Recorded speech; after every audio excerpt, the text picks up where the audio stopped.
പ്രിയപ്പെട്ടവരെ, വിവേക് ഖാദർ പുതിയ തിരിച്ചറിവുകൾ തന്ന ഒരു മലയാളി എഴുത്തുകാരനാണ് എന്ന് ഒരാൾക്ക് പറയണമെങ്കിൽ നമ്മുടെ ഗ്രാമീണ ജീവിതത്തെക്കുറിച്ച് പ്രത്യേകമായ താല്പര്യം വേണ്ടിവരും. നാഗരികതയുടെ കഥകൾ പൊതുവെ വലിയ നിലയ്ക്ക് സ്വീകരിക്കപ്പെടാറുണ്ട്. പക്ഷേ വിവേക് ഖാദർ പ്രധാനമായും മൈക്രോ ലിറ്ററേച്ചർ എന്ന് പറയാവുന്ന തരത്തിൽ ചില പ്രത്യേക ഭൂവിഭാഗങ്ങളുടെ കഥ സൂക്ഷ്മമായി അവതരിപ്പിച്ച എഴുത്തുകാരനാണ്. ഞങ്ങളുടെ നാട്ടിൽ വേലായുധേട്ടൻ എന്നു പേരുള്ള ഒരാളുണ്ട്. വാസ്തവത്തിൽ ഞാൻ അദ്ദേഹത്തിൻ്റെ പേര് മാറ്റി പറയുകയാണ്. അദ്ദേഹത്തിൻ്റെ ശരീരം നാട്ടിലെ മറ്റ് മനുഷ്യരുടെ ശരീരത്തിൽ നിന്ന് കുറച്ചൊക്കെ വ്യത്യസ്തമായിരുന്നു. പിന്നീട് എപ്പോഴോ ആണ് അദ്ദേഹത്തെക്കുറിച്ച് കൂടുതൽ അറിയാൻ സന്ദർഭമുണ്ടായത്. അദ്ദേഹത്തിൻ്റെ അച്ഛൻ മലേഷ്യയിലോ സിംഗപ്പൂരിലോ മറ്റോ ജോലി തേടി പോയ ഒരു മലയാളിയാണ്. അവിടുന്ന് ഒരു തമിഴ് സ്ത്രീയുമായി അദ്ദേഹത്തിന് അടുപ്പമുണ്ടായി. അതിൽ പിറന്ന കുഞ്ഞാണ് വേലായുധേട്ടൻ. രണ്ടാം ലോക യുദ്ധം കൊടുമ്പിരി കൊണ്ട കാലത്ത് ഈ അച്ഛൻ അമ്മ നഷ്ടപ്പെട്ടു പോയ ഈ മകനെയും കൂട്ടി നാട്ടിലേക്ക് വന്നു. കുട്ടിയെ അയാൾക്ക് ഉപേക്ഷിക്കാവുന്നതാണ്. പക്ഷേ ഹൃദയാലുവായ അദ്ദേഹം ഈ കുട്ടിയെയും കൂട്ടി നാട്ടുകാരെന്ത് പറയുന്നു ശ്രദ്ധിക്കാതെ ഈ നാട്ടിലേക്ക് വന്നു. എന്നിട്ട് പിന്നെ കല്യാണമൊക്കെ കഴിച്ചു, മറ്റു മക്കളുണ്ടായി. അവരുടെ മൂത്തേട്ടനായിട്ട് വേലായുധേട്ടൻ ജീവിച്ചു പോരുകയാണ്. ഈ കഥ വിവേക് ഖാദർ സാഹിബിനോട് ഞാൻ ഒരിക്കൽ പറഞ്ഞിരുന്നു 2000-ൽ. അപ്പോൾ അദ്ദേഹം ആ കഥയോട് പ്രതികരിച്ചത് വിചിത്രമായ രീതിയിലാണ്. അദ്ദേഹം ഇങ്ങനെ പറഞ്ഞു, ഒന്ന് ബർമ്മയിൽ പോകണമായിരുന്നു. 2011-ൽ അദ്ദേഹം ബർമ്മയിൽ പോകുന്നുമുണ്ട്. അതിൻ്റെ ഫലമായി വളരെ ഭംഗിയുള്ള വികാരവത്തായ ഒരു പുസ്തകവും നമുക്ക് ലഭിക്കുകയുണ്ടായി, ഓർമ്മയുടെ പഗോഡകൾ. 1934-ൽ ബർമ്മക്കാരനായിട്ടാണ്, ബുദ്ധമതക്കാരനായിട്ടാണ് വിവേക് ഖാദർ ജനിച്ചത്. അദ്ദേഹത്തിൻ്റെ അമ്മ മാമൈതി സ്വർണ്ണപ്പണിക്കാരുടെ ഒരു കുടുംബത്തിലാണ് മാമൈതി ജനിച്ചത്. ആ മാമൈതിയാണ് ഖാദറിൻ്റെ അമ്മ. പക്ഷെ അമ്മ ഈ കുട്ടിക്ക് വളരെ ചെറിയ പ്രായം ഉണ്ടാകുമ്പോൾ തന്നെ മരിച്ചുപോയി.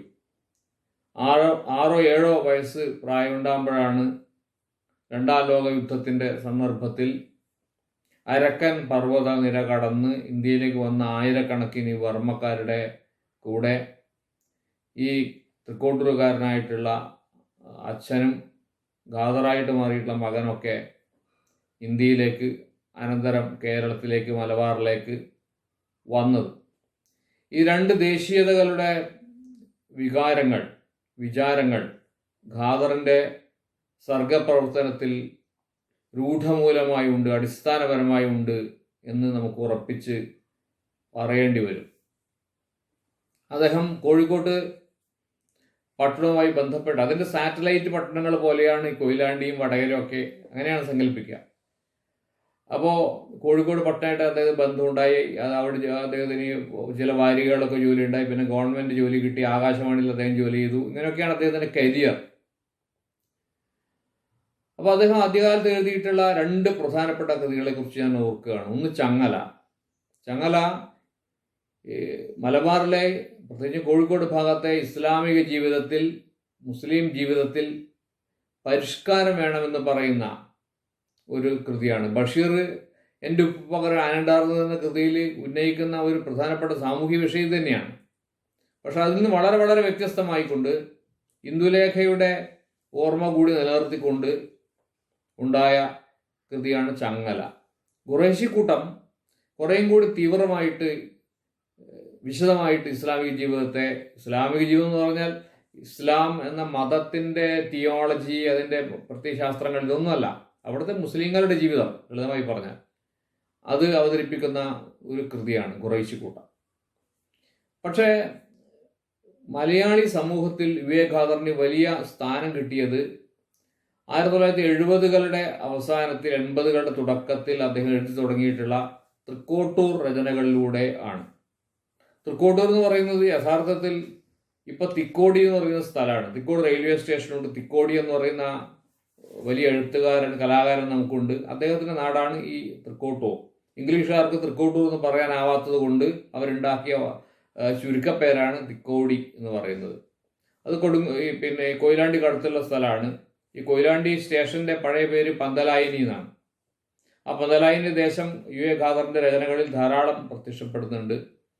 അപ്പോൾ തൃക്കോട്ടൂരിലെ ജീവിതം, അവിടുത്തെ ഗ്രാമീണ ജീവിതം, അവിടുത്തെ സ്ത്രീകൾ, പുരുഷന്മാർ, ജന്മിമാർ, അവിടുത്തെ വഴികൾ, അവിടുത്തെ മറ്റ് ഭൂമിശാസ്ത്രപരമായ പ്രത്യേകതകൾ, അതിനപ്പുറം അധികാര ബന്ധങ്ങൾ, സ്ത്രീ പുരുഷ ബന്ധങ്ങൾ, അതിൻ്റെ തീവ്രമായിട്ടുള്ള ആവിഷ്കാരങ്ങൾ, ജന്മിമാരുടെ കുടിലതകൾ, അതിനോട് ജനങ്ങൾ പ്രതികരിച്ച രീതികൾ, ഹിംസയുടെ രീതികൾ, ഇതൊക്കെ കൂടി വളരെ വലിയൊരു മായാഗ്രാമമാണ്. ഒരു മായാഗ്രാമം എന്ന പോലെ തൃക്കോട്ടൂരിനെ അവതരിപ്പിക്കുകയാണ്. ഇതിനെക്കുറിച്ച് അദ്ദേഹത്തോട് ചോദിച്ചപ്പോൾ അദ്ദേഹം പറഞ്ഞൊരു കാര്യം, ഈ തൃക്കോട്ടൂർ സ്ഥലമുണ്ട്, അങ്ങനെ റവന്യൂ വില്ലേജ് ഉണ്ട്. പക്ഷെ എൻ്റെ കൃതികളിൽ വരുന്ന ഈ തൃക്കോട്ടൂർ അങ്ങനെയുള്ള ഒരു റവന്യൂ വില്ലേജ് ഒന്നുമല്ല. അത് ചന്ദ്രഗിരിപ്പുഴ മുതൽ കോരപ്പുഴ വരെയുള്ള തെയ്യങ്ങൾക്കും തിറകൾക്കും ഇടമുള്ള അതിൻ്റെ തട്ടകങ്ങളായി പ്രവർത്തിക്കുന്ന ഒരുപാട് ഗ്രാമങ്ങളുണ്ട്. ആ ഗ്രാമങ്ങളുടെ സമഗ്രത അവകാശപ്പെടാവുന്ന ഒരു കൃതിയാണ് തൃക്കോട്ടൂർ എന്നുള്ള ഗ്രാമത്തിൻ്റെ നിർമ്മിതി എന്ന് വിവേകാനന്ദർ പറയുന്നുണ്ട്. അതിൽ ഈ പറഞ്ഞ പോലെ വളരെ സ്വതന്ത്രമായിട്ടുള്ളൊരു ഭാഷയുണ്ട്. വലിയ എഴുത്തുകാരൻ ഭാഷയിൽ വിപ്ലവങ്ങൾ സൃഷ്ടിക്കും. നമ്മൾ പൈങ്കിളി എന്ന് പറയുന്നത് ഈ കാൽപ്പനികതയെ ആവർത്തിക്കുന്ന ആളുകളെ കുറിച്ചാണ്. അവർക്ക് വളരെ വളരെ വളരെ ലഘുവായിട്ടുള്ള ജീവിതബോധവും ഗൗരവവും മാത്രമേ ഉള്ളൂ. അവർ ഭാഷയിൽ ഒരു പുതുമയും ഉണ്ടാക്കുന്നില്ല. എല്ലാ വലിയ എഴുത്തുകാരും ഭാഷാ കലാകാരന്മാരാണ്. അവർ ഭാഷക്കുള്ളിൽ പ്രത്യേകതകൾ സൃഷ്ടിക്കും.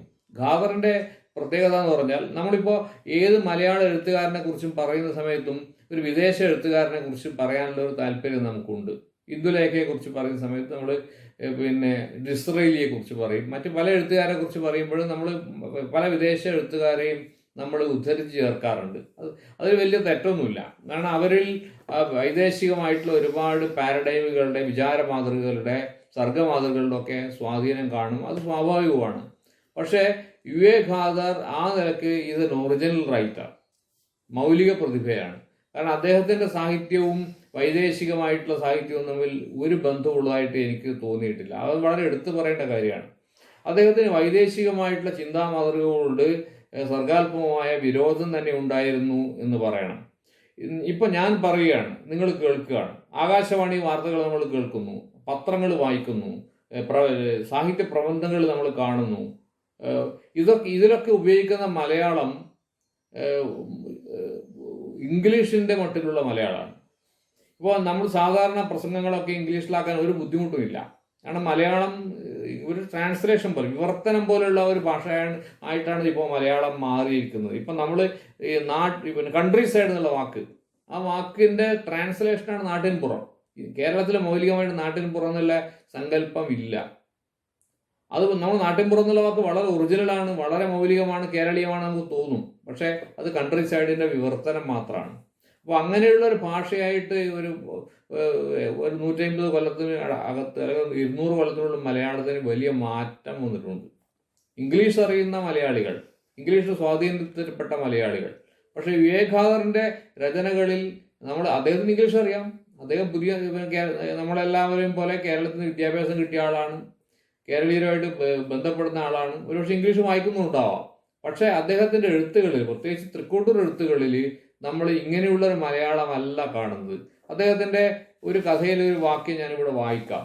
പാട്ടിൽ പറയും പോലെ മേക്കുന്നത്ത് മലയിലെ പുളിമരച്ചോട്ടിൽ കുടിവാഴും പാതിരാപ്പോതിയെ പോലെ ചോരക്കാശിച്ചു തലയിടിച്ചമറുന്ന അവളായിട്ടല്ല, പൊന്നമ്പടക്ക് പുറപ്പെടാനൊരുങ്ങിയ പൈതൽ നായർക്ക് പാകം പോലെ പരിചയം ചിരികയും ഒപ്പിക്കാൻ നോമ്പ് 13 നോറ്റ് മനപ്പാകവും മനക്കരുത്ത് നേടിയ മാണിക്കപ്പൊയിൽ മാധവിയെ പോലെയാണ് ഞങ്ങൾ തൃക്കോട്ടുകാർ ജാവാമറിയത്തെ കണ്ടത്. ഇത് പഴയ തോറ്റങ്ങളുടെ, പഴയന്ന് പറഞ്ഞാൽ ഇപ്പോഴും നിലനിൽക്കുന്ന തെയ്യങ്ങളുടെ തിറകളുടെ തോറ്റങ്ങളുടെ മട്ടിലുള്ള മലയാളമാണ്. കൃത്യമായിട്ട് അങ്ങനെയല്ല, പക്ഷെ അതിൻ്റെ സംസ്കാരം പുലരുന്ന മലയാളമാണ്. ഈ മലയാളമാണ് പഴയ ഗ്രാമീണ മലയാളത്തിൻ്റെ ഒരു രീതി. അതുകൊണ്ട് സ്വതന്ത്രമായ ഒരു ഭാവന എന്നുള്ളത് അദ്ദേഹം ഈ മലബാറിലെ നാടോടി കഥകളിൽ നിന്നും ഈ തെയ്യം, തിറ പോലുള്ള അനുഷ്ഠാന രൂപങ്ങളിൽ നിന്നും സ്വീകരിക്കുന്നുണ്ട്. വ്യക്തിപരമായിട്ട് എനിക്ക് ഏറ്റവും ഇഷ്ടപ്പെട്ട അദ്ദേഹത്തിൻ്റെ ചെറുകഥ ചാത്തുക്കുട്ടിയുടെ അമ്മ എന്ന കഥയാണ്. അത് വളരെ സ്വതന്ത്രമായിട്ടുള്ള ആവിഷ്കാരമാണ്, വളരെ സ്വതന്ത്രമായിട്ടുള്ള ആവിഷ്കാരം. അതിൽ പറയുന്ന കാര്യങ്ങൾ സത്യമാണോ വിദ്യയാണോ എന്ന് നമുക്ക് വാദിക്കാം, കഥയിൽ ഉറപ്പിച്ച് പറയുന്നില്ല. ഈ നാട്ടിൽ നിന്ന്, പന്തനാലിയിൽ നിന്ന് അല്ലെങ്കിൽ തൃക്കോട്ടൂരിൽ നിന്ന് പുറപ്പെട്ടു പോയ ചാത്തുക്കുട്ടി, അയാൾ ബാംഗ്ലൂരിനടുത്തുള്ള അൾസൂരിൽ ധനവാനായി കഴിഞ്ഞു എന്ന് അമ്മക്ക് തോന്നുകയാണ്. ആ തോന്നൽ മാത്രമാണോ അല്ല സത്യമാണോ എന്ന് അറിഞ്ഞുകൂടാ. ഇദ്ദേഹത്തെ അവിടെ സന്ദർശിച്ച ആളുകളെ കുറിച്ചൊക്കെ പറയുന്നുണ്ട്, പക്ഷെ അതും അമ്മയുടെ ഭാവനയാണോ എന്ന് അറിഞ്ഞുകൂടാ. അവിടെ ഒരു പോലീസുകാരനെ കുറിച്ച് പറയുന്നുണ്ട്. ഈ കള്ളനാണ് ഈ ചാത്തുക്കുട്ടി പണ്ട്, അയാളെ ദ്രോഹിക്കാൻ വേണ്ടി വന്ന ഒരു പോലീസുകാരൻ. അയാളെ കുറിച്ചുള്ള കാര്യങ്ങളും വ്യക്തമല്ല, അയാളെ കുറിച്ചുള്ള കാര്യങ്ങളും സത്യമാണോ വിദ്യയാണോ എന്ന് അറിഞ്ഞുകൂടാ. മാത്രമല്ല ഈ കഥയിലെ പ്രധാന കഥാപാത്രമായിട്ടുള്ള ചാത്തുക്കുട്ടിയുടെ അമ്മ, ആ അമ്മയെ വിചാരണ ചെയ്യുന്ന പോതിയും കൂളിയും ഒക്കെ ഉണ്ട്. ഇതൊക്കെ ചേർന്ന് ഉണ്ടാക്കുന്ന ഒരു ആഖ്യാന വ്യവസ്ഥയുണ്ട്. അപ്പോൾ അതുകൊണ്ട് നമുക്ക് ഇത് ഭൗതികമായിട്ടൊരു ആശയം വെച്ചുകൊണ്ട് ഉണ്ടാക്കിയിട്ടുള്ള ഒരു അർത്ഥാന്തരന്യാസത്തിന് മട്ടിൽ ഉണ്ടാക്കിയിട്ടുള്ള ഒരു ഏർപ്പാടല്ല യുവഗാഥറിന്റെ കഥ. ഒരുതരം സ്വാതന്ത്ര്യം, നമ്മൾ ജീവിതത്തിൽ സ്വാതന്ത്ര്യം ഇല്ലല്ലോ. കല എന്തുകൊണ്ട് വേണ്ടി വരുന്നു ആലോചിച്ച് നോക്കുക. എന്തുകൊണ്ട് കല വേണ്ടി വരുന്നു? ജീവിതത്തിൽ സ്വാതന്ത്ര്യം ഇല്ലാത്തതുകൊണ്ടാണ്. ജീവിതത്തിൽ സ്വാതന്ത്ര്യമുള്ള പൂർണ്ണമായ സ്വാതന്ത്ര്യമുള്ള സമൂഹങ്ങൾ ഇല്ല. അതുകൊണ്ട് എല്ലായിടത്തും കലയുണ്ട്. കല സ്വാതന്ത്ര്യത്തിന് പകരമുള്ള ഒരു കാര്യമാണ്. അപ്പോൾ ഇത് യുവഗാഥറിനെ ഏതോ നിലക്ക് അറിയാം. അതുകൊണ്ട് അദ്ദേഹത്തിന്റെ രചനകളിൽ വളരെ സ്വതന്ത്രമായിട്ടുള്ള ആഖ്യാന രീതികൾ നമുക്ക് കാണാം. അത് ഈ നീണ്ട വാക്യങ്ങൾ കാണാം. പഴയ നാട്ടുവഴികൾ പോലെ നീണ്ടു പോകുന്ന വാക്യങ്ങൾ സ്വതന്ത്രമാണ്. ഒരുതരം സ്വാതന്ത്ര്യം അദ്ദേഹം എഴുത്തിൽ അനുഭവിച്ചിട്ടുണ്ട്. അതാണ് ഈ മലയാളികളെ വല്ലാണ്ട് ഇംഗ്ലീഷ് മട്ടിൽ അല്ലാത്ത മലയാളം തേടി പോകുന്ന ഒരു മനസ്സ് കേരള സമൂഹത്തിന് ഉള്ളത് കൊണ്ടാണ് ഈ അദ്ദേഹത്തിന്റെ തൃക്കൂട്ടൂർ രചനകൾക്ക് വലിയ ജനപ്രീതി നേടിയത് എന്ന് ഉറപ്പിച്ച് പറയാം. രാഷ്ട്രീയമായി വലിയ പ്രാധാന്യമുള്ള രചനയെക്കുറിച്ച് കൂടി നമുക്ക് പറയേണ്ടതുണ്ട്. ആ രചനയുടെ പേര് വായപ്പാതാളം എന്നാണ്. വായപ്പാതാളം വടകര കൊയിലാണ്ടി ഭാഗത്തുള്ളൊരു ഗുഹയാണ്. അതിന് ആധ്യാത്മികമായ ഭക്തിയുമായി ബന്ധപ്പെട്ട ചില പരിവേഷങ്ങളൊക്കെ നാട്ടുകാർ കൊടുക്കാറുണ്ട്. കരിയാത്ത് എന്ന് പറയുന്ന ഒരു നാട്ടു ദൈവമുണ്ട്. ആ നാട്ടു ദൈവത്തിന്റെ തോറ്റവുമായി ബന്ധപ്പെട്ട് ഉള്ള ഒരു സ്ഥാനം എന്നുള്ള നിലക്ക് വായപ്പാതാളത്തിന് പ്രാധാന്യം ഉള്ളതായിട്ട് ആ നാട്ടുകൂട്ടം സങ്കല്പിക്കുന്നുണ്ട്. ഇതിൽ കേളപ്പനൊക്കെ കഥാപാത്രമായിട്ട് വരുന്നുണ്ട്, റെഫറൻസ് ആയിട്ട് വരുന്നുണ്ട് കേളപ്പൻ. ഇത് രാഷ്ട്രീയമായിട്ടുള്ള ഒരു ആഖ്യാനാണ്. ഈ ജന്മിമാര് അവരുടെ അധികാരം പോകുന്ന സന്ദർഭത്തിൽ ആ അധികാരം തിരിച്ചു പിടിക്കാൻ വേണ്ടിയിട്ട് ഹിംസയുടെ മാർഗത്തിലേക്ക് തിരിയും. ആ ഹിംസയുടെ ഭാഗമായിട്ട് അവർ വർഗീയത ഉപയോഗിക്കും. നമ്മൾ ഓർക്കേണ്ട കാര്യം, വർഗീയത എന്ന് പറയുന്നത് ഒരു ആശയം എന്നതിലുപരി ഒരു ഉപാധിയാണ്. അധികാരികൾ അവരുടെ അധികാരം നിലനിർത്താൻ വേണ്ടിയാണ് ഇപ്പോഴും വർഗീയതയെ ഉപയോഗിക്കുന്നത്. വർഗീയതയുടെ ഇക്കണോമിക്സ് അതാണ്. യഥാർത്ഥ സമരങ്ങൾ ഇല്ലാതാക്കാൻ വേണ്ടിയിട്ടാണ് വർഗീയതയെ ഉപയോഗിക്കുന്നത്. അപ്പോൾ വർഗീയതയെ ഹിംസാത്മകമായിട്ട് ഉപയോഗിക്കും. വർഗീയതയെ വളരെ വിധ്വംസകമായിട്ട് ആണ് ഉപയോഗിക്കുക. ആ ചിത്രമാണ് വായപ്പാതാളത്തിൽ അവതരിപ്പിക്കുന്നത്. ഒരു തൊഴിലാളി ഇതിലുണ്ട്, അയാൾ കൊല്ലപ്പെടുകയാണ്. അയാൾ ജന്മിക്കെതിരെ പ്രവർത്തിച്ചതുകൊണ്ട് അയാൾ ഹിംസിക്കപ്പെടുന്നു. ഇതിപ്പോൾ പറയാൻ വളരെ എളുപ്പമാണ്, വളരെ യാന്ത്രികമായിട്ടാണ് ഞാൻ പറയുന്നത്. പക്ഷേ ഈ തോറ്റംപാട്ടിൻ്റെ ഒരു പ്രത്യേകമായിട്ട് സൗന്ദര്യ വിന്യാസത്തിലൂടെ ഇതിനെ വളരെ വ്യത്യസ്തമായ ഒരു കലാനുഭൂതിയാക്കി സംക്രമിപ്പിക്കാൻ കഴിഞ്ഞ നോവലാണ് വായപ്പാതാളം. ഇങ്ങനെ എന്താണ് മലയാള സാഹിത്യത്തിലെ മലയാള സാഹിത്യത്തിലെ തദ്ദേശീയമായ സ്വാതന്ത്ര്യം എന്താണ്? ഈ സ്വാതന്ത്ര്യത്തിന്റെ ആവിഷ്കാരത്തിലൂടെ സൂക്ഷ്മമായിട്ടുള്ള പ്രമേയങ്ങൾ, കാമത്തിന്റെ, ഭൂബന്ധങ്ങളുടെ, അതുപോലെ വിപ്ലവത്തിന്റെ, വർഗീയതയുടെ, അധികാരത്തിന്റെ ഒക്കെ ബന്ധങ്ങൾ എങ്ങനെയാണ് കൊണ്ടുവന്നത് എന്ന് ഖാദറിന്റെ രചനകൾ നോക്കിയാൽ നമുക്ക് മനസ്സിലാവുന്നതാണ്. അപ്പൊ നമ്മൾ ഓർക്കേണ്ടത് അദ്ദേഹം പുതിയ കാലത്തെ കണ്ടില്ല എന്നല്ല. ഇപ്പൊ അഘോരശിവം എന്ന് പറയുന്ന അദ്ദേഹത്തിന്റെ മാസ്റ്റർ പീസ് ഉണ്ട്. അദ്ദേഹത്തെ ഏറ്റവും പ്രധാനപ്പെട്ട കൃതികളിൽ ഒന്നാണ് അഘോരശിവം. അഘോരശിവത്തിൽ റെയിൽവേ സ്റ്റേഷനുണ്ട്. പന്തലായിനി റെയിൽവേ സ്റ്റേഷൻ ഉണ്ട്. ഇപ്പോഴത്തെ പിന്നെ കൊയിലാണ്ട് റെയിൽവേ സ്റ്റേഷന്റെ പഴയ പേരാണ് പന്തലായിനി, ഞാൻ പറഞ്ഞല്ലോ. റെയിൽവേ സ്റ്റേഷൻ വരുന്നതോടുകൂടി ഒരുപാട് നാടുകളുമായിട്ട് ഈ പന്തലായിനിക്ക് ബന്ധം ഉണ്ടാവുകയാണ്. പലതരം ആൾക്കാർ, ആധുനികതയുടെ പലതരം പ്രകൃതങ്ങൾ പേറുന്ന ആൾക്കാർ പന്തലായനിയിലേക്ക് വരുന്നു. അപ്പോൾ ഇങ്ങനെ പന്തലായനി ഇന്ത്യയുടെ ഒരു ചെറിയ പതിപ്പായിട്ട് മാറുന്നു. ഇന്ത്യയിലെ പല ഇന്ത്യൻ യാഥാർത്ഥ്യങ്ങൾ പലതും പന്തലായനിയിൽ സംഘർഷ മേഖലകളായി മാറുന്നു. പലതരം മനുഷ്യരവിടെ പ്രവർത്തിക്കുന്നു. പല ബൗദ്ധിക നിലവാരമുള്ള മനുഷ്യർ, പല വികാര തലങ്ങളുള്ള മനുഷ്യർ അവിടെ പ്രവർത്തിക്കുന്നു. അങ്ങനെ ഒരു കൂട്ടത്തിന്റെ പഴമയുടെ ഒരു അരങ്ങായിട്ട് പന്തലായനി ദേശം മാറുന്നു. പഴയ ഗ്രാമ സമൂഹത്തിന് പകരം ഇത് നിലവിൽ വരുന്നു. ആ നിലക്ക് പിന്നെ പുതിയ കാലത്തെയും അവതരിപ്പിക്കാൻ വേണ്ടി UA ഖാദർ ശ്രമിക്കുന്നുണ്ട്.